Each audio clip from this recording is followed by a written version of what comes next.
Hasta 1930 no existían los gobiernos de facto en la Argentina. Ese año las Fuerzas Armadas derrocaron al presidente Irigoyen y tomaron el poder por la fuerza. La Corte Suprema de Justicia de la Nación reconoció su régimen y le inventó un nombre. Lo llamó Gobierno de Facto. Desde entonces hubo en total 6 golpes de Estado y 13 presidentes de facto. Los militares nunca actuaron solos.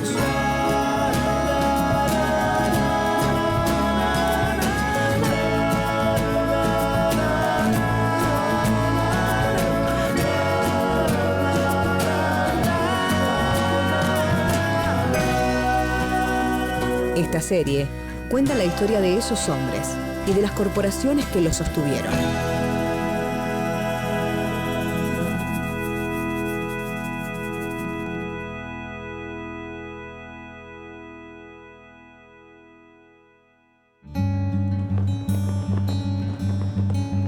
Cuando un gobierno de facto asume el poder luego de dar un golpe de Estado, interviene en las provincias, declara el estado de sitio y disuelve el Congreso. En este primer bloque, el doctor Zaffaroni, Horacio Verbitsky y José Pablo Feynman nos van a hablar sobre estos conceptos.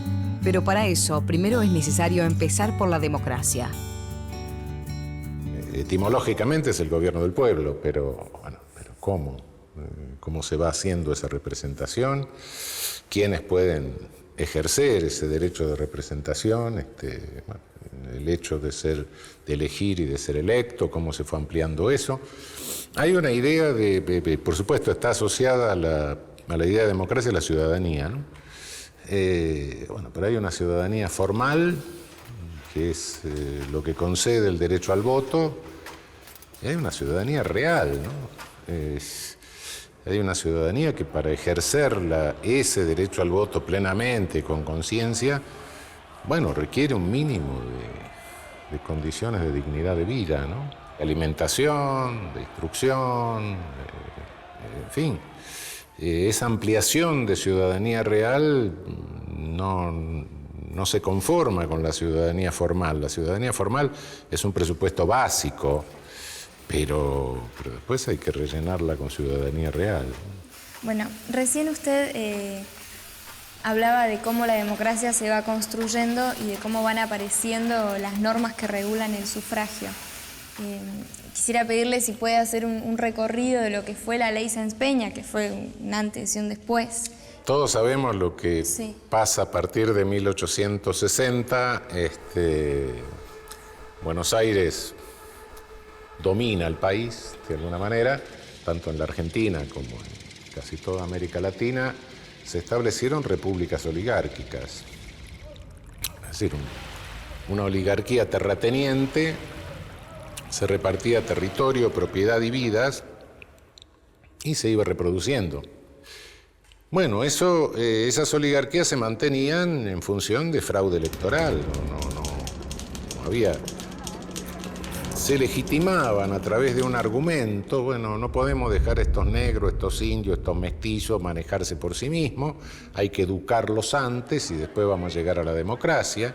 De modo que lo que nosotros estamos haciendo como minoría proconsular, somos los visionarios, somos los que nos adelantamos y de alguna manera estamos tutelando a la población para que no se maten hasta que estos estén educados. Claro. Era totalmente racista, por otra parte, cuidado, tenía un fondo muy racista, muy de reduccionismo biológico.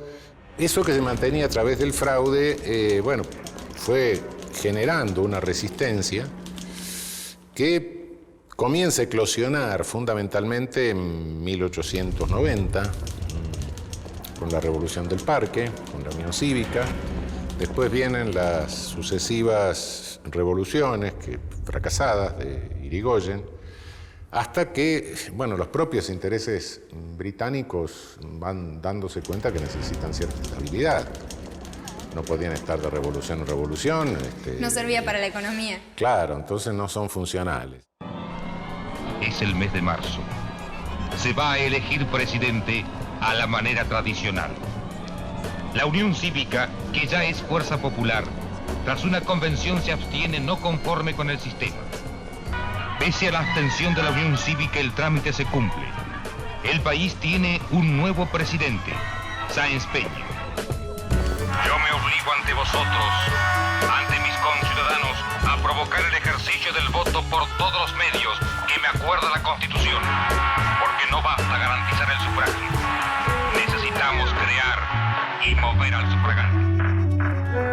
Entonces, bueno, llega la ley Sáenz Peña, es decir, se concede el voto secreto obligatorio, terminan las elecciones que se hacían en los atrios de las iglesias, los balazos, el voto cantado, las bolsas con libretas. La bolsa de libreta, todas esas cosas.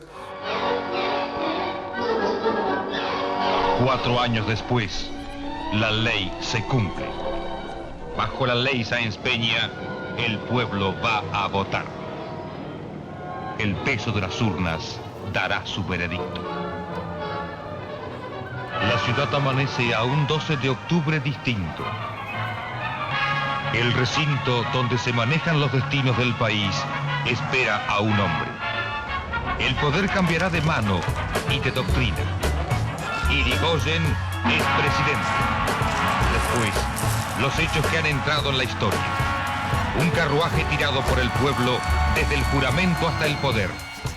Primer presidente electo por mayoría popular, con voto secreto obligatorio, Hipólito Yrigoyen en 1916, que es el movimiento de ampliación, el primer movimiento, la primera ola de ampliación de ciudadanía real, que abre a la clase media argentina.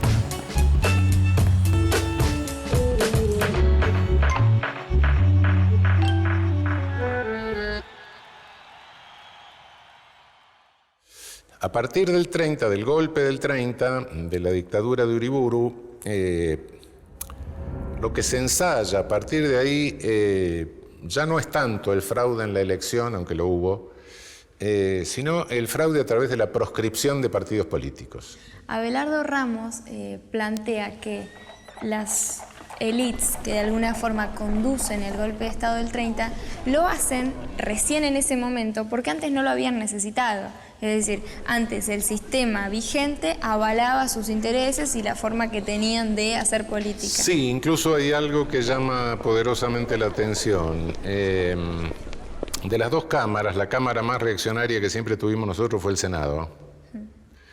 A tal punto que después del año 30 hay hasta un senador jujeño que escribe un libro que se llama La chusmocracia, donde pide la derogación de la ley Sáenz Peña y la consagración del voto discriminado, voto selectivo.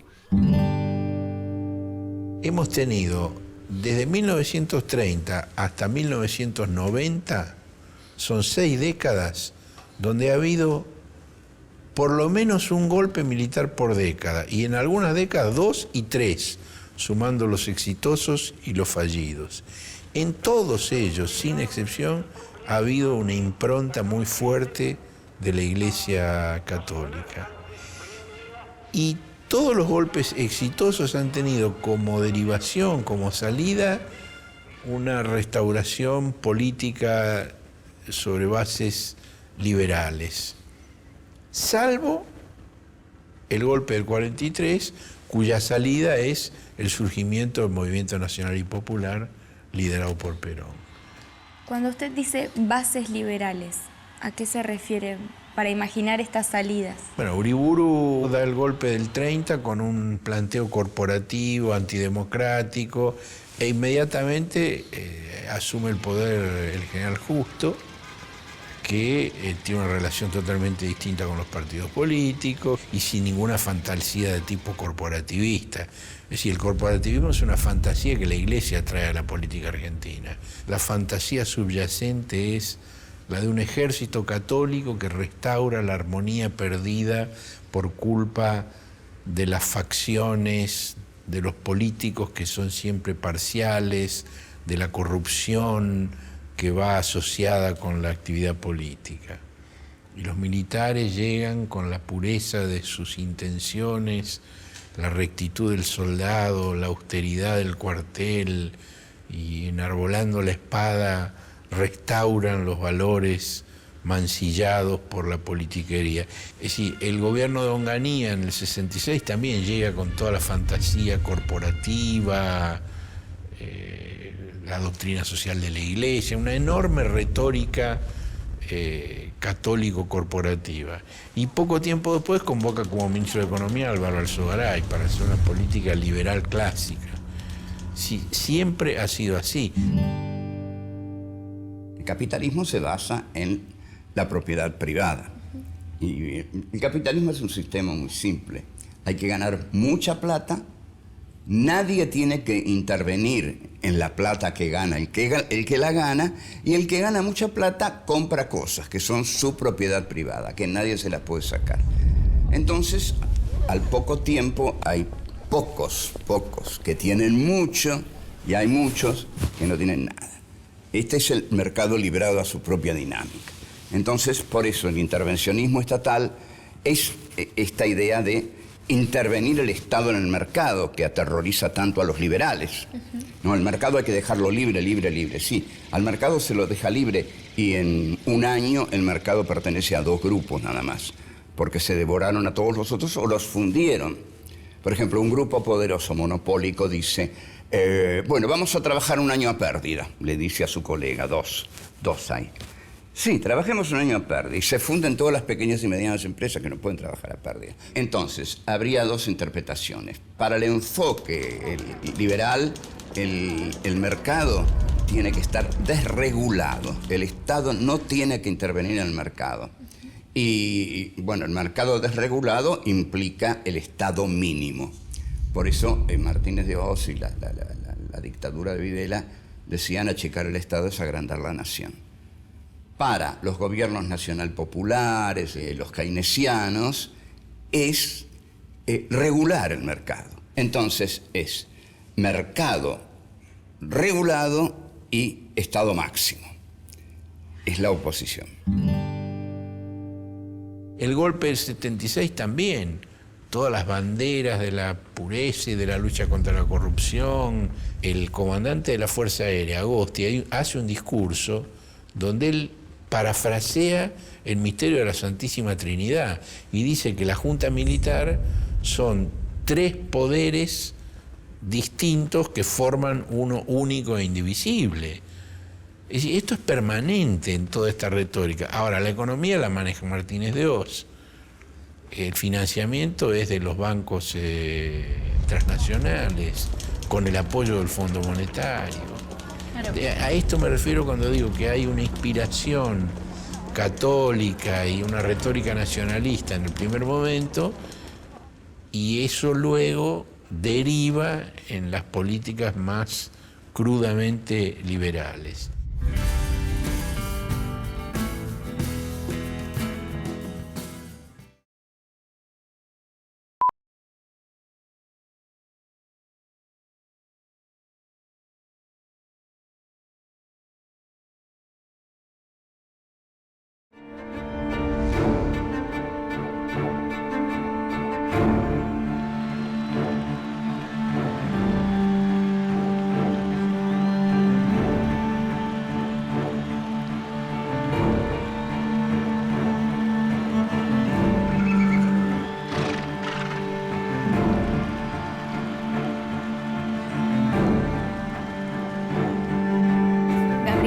Gracias por estar acá. Tenemos la intención en una serie de conversaciones de ir transitando lo que ha sido el siglo XX argentino a través de sus presidencias de facto, a través de los golpes de Estado que se han sucedido, comenzando desde el 30. Así que para empezar, la primera pregunta es, ¿cómo caracterizarías este golpe y qué podrías decir de Uriburu, de José Félix Uriburu, que va a ser el presidente de facto que se va a imponer en ese momento? Sobre el golpe diría que, como uno lo mira desde ahora y hubo un montón de golpes de Estado, le pone de nombre el primer golpe de Estado, pero en ese momento era el único y entonces fue un suceso muy significativo, ¿no? Es decir, muy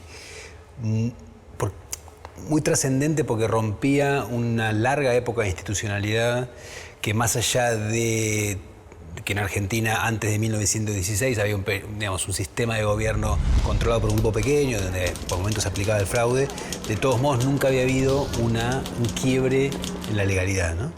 Y al hacer esto, es decir, al un sector de las Fuerzas Armadas, del Ejército en particular, decidirse a romper el orden constitucional, no solo sientan un precedente tremendo para lo que va a venir después, le marcan un giro fundamental en la historia argentina, sino que además fue un impacto muy grande para los propios protagonistas, ¿no?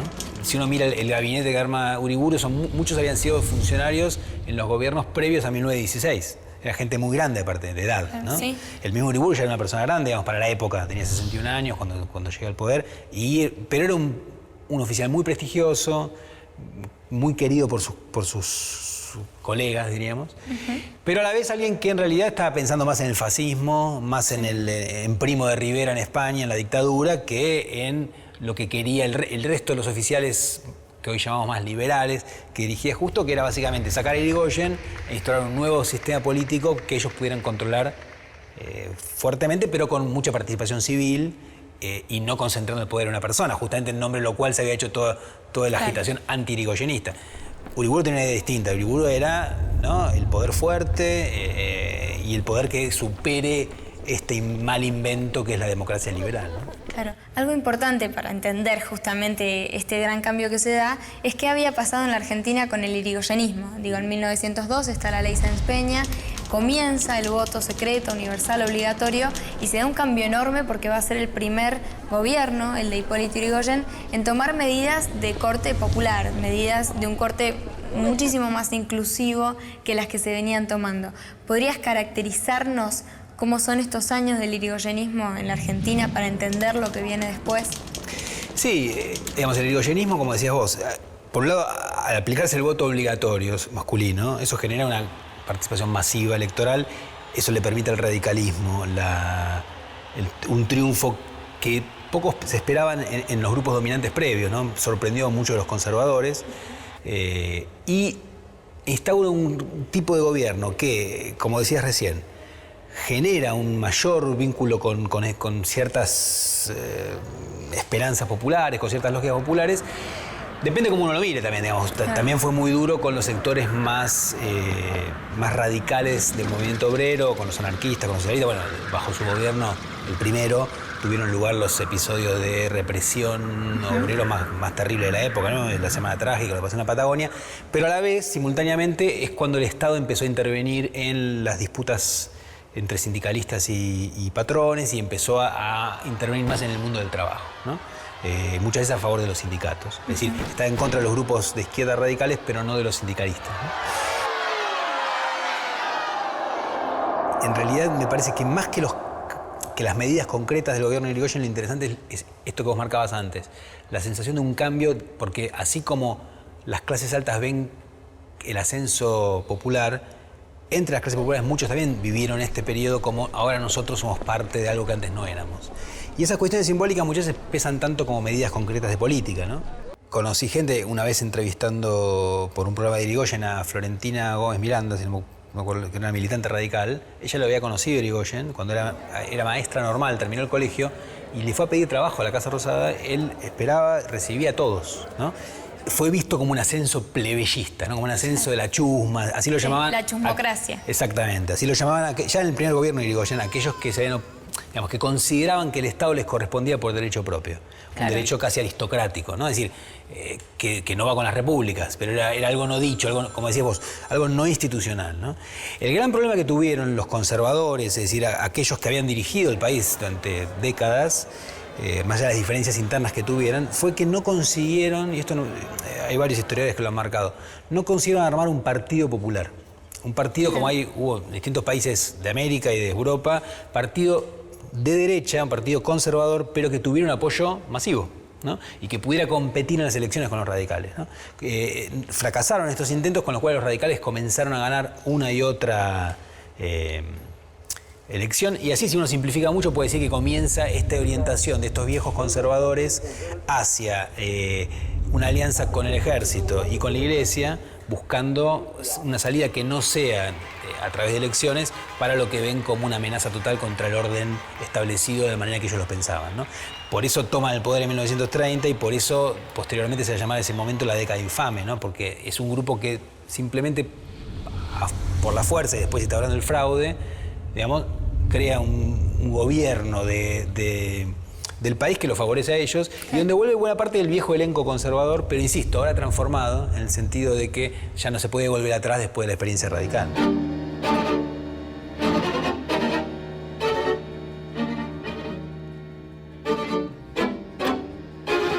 Mientras Irigoyen hace su segundo gobierno, el que comienza en el 28, es el gran crack internacional que empieza en Wall Street, en Nueva York, y después se convierte en una de esas grandes crisis que tuvo el capitalismo en su historia. Esta muy tremenda y con impacto muy grande en todo el mundo de manera rápida, por ejemplo en Argentina, ¿no? Comenzó todo un trabajo destituyente, ¿no? En el cual fue muy importante la prensa, en particular el periódico que dirigía Natalio Botana, también el de la prensa, que hicieron toda una campaña de desprestigio permanente y sistemática, y finalmente un grupo de oficiales negocia con otro grupo de oficiales, ¿no? Uno que dirige Uriburu y otro que dirige o que tiene como referente a Agustín Justo, un militar de corte mucho más liberal que Uriburu, y negocian este atentado institucional que implica que un pequeño sector del ejército marche hacia la Casa Rosada, obtenga apoyo civil de los partidos como el conservador o los radicales anti-irigoyenistas, y con eso logran desmoronar a un gobierno que en ese momento tenía muy poca popularidad y al que nadie defendió, ¿no?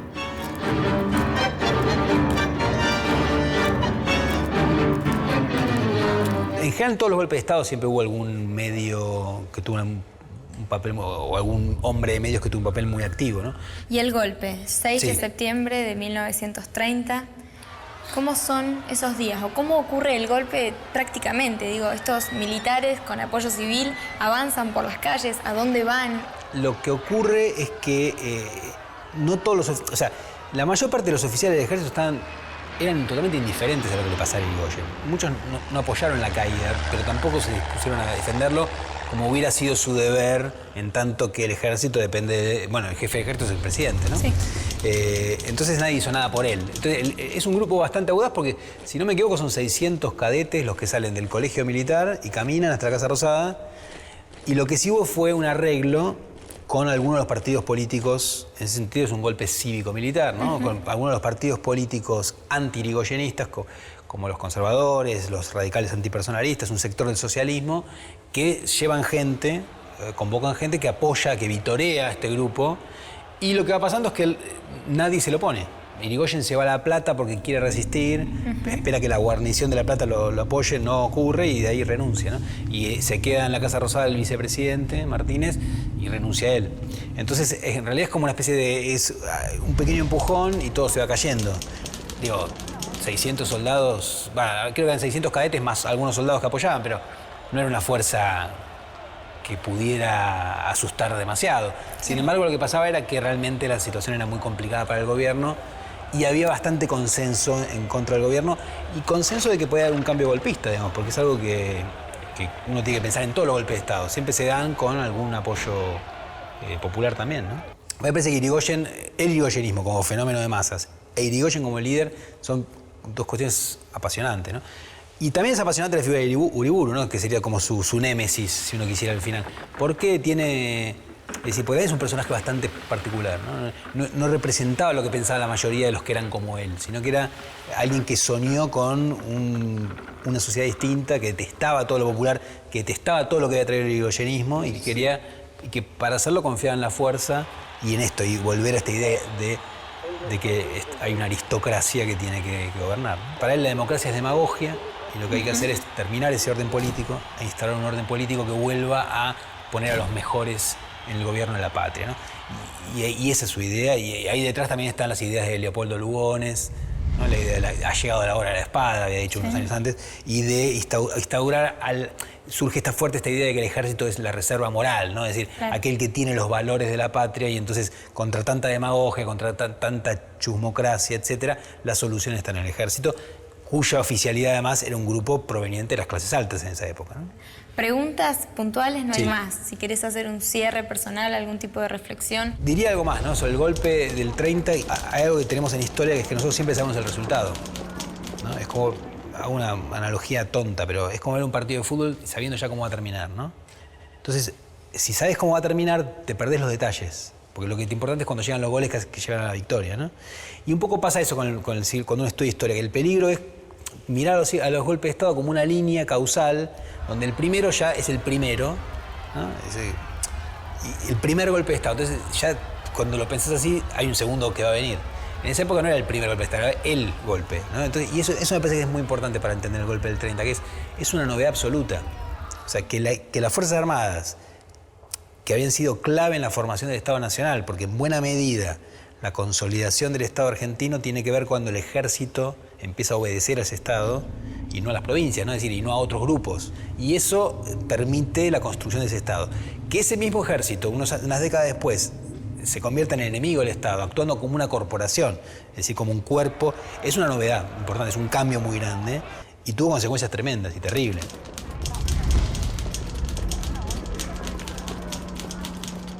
Bueno, excelente. Muchas gracias. A vos.